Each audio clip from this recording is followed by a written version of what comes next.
Much of the intrigue clouding the rock grows from a controversial idea that this is a prison designed to punish, not reform. When the prison first opens, officials practice a psychological weapon so harsh, it's eventually banned.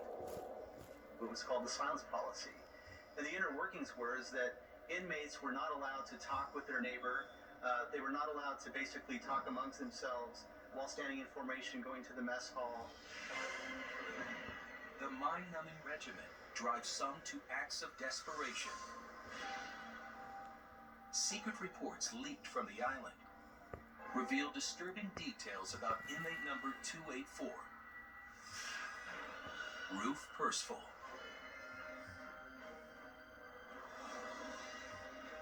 On June 25th, 1937, while working with the prison cleanup crew, something snaps in his mind. Percival grabs an axe. He lays his left hand down and deliberately chops off his fingers. In the official reports, another inmate ended up later claiming that Percival had begged him to actually cut off his other hand. The insight from the administration had felt that this guy was looking to get off Alcatraz. He'd had enough. It works for Percival. He gets to leave the rock, but only because he's transferred to a Missouri hospital for the criminally insane. He definitely was one of the victims, I think, of the silence rule. One of these guys that probably in other prisons had a very social life. Here, these guys were, basically left to themselves.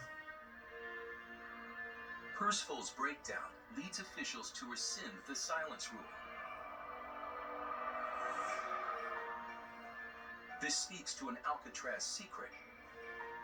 It's not what it does to a prisoner's body, but rather how it afflicts the mind.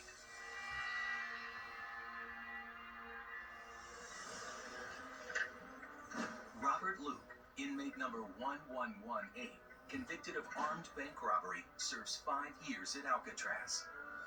For decades, he keeps silent about his experience. Until now. There was nothing you could do here that didn't have a rule. We got a rule book, and that rule book had 53 rules in it. It covered just about anything you'd think of doing that you shouldn't have been doing. And number 53 said that if you did something that wasn't in the rule book, they'd make a rule up right then to fit it. So you just didn't get away with anything. Some insiders say that the carefully orchestrated daily regimen ultimately subdues even the most hardened of criminals. There was maximum security at all times. They were locked up every night around 6 o'clock, deadlocked until the following morning at 7 o'clock for breakfast. There was no night classes, no gymnasium, no library, nothing.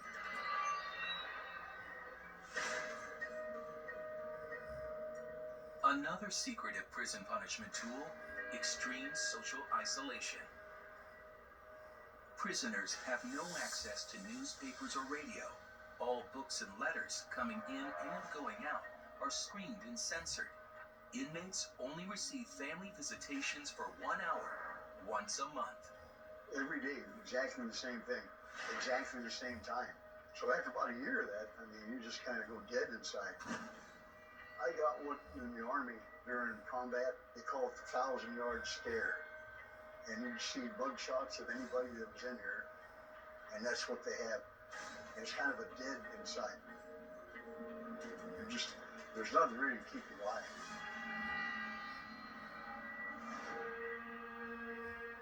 But for anyone who dares break other rules, the punishment is exile to the feared D-Block of Alcatraz.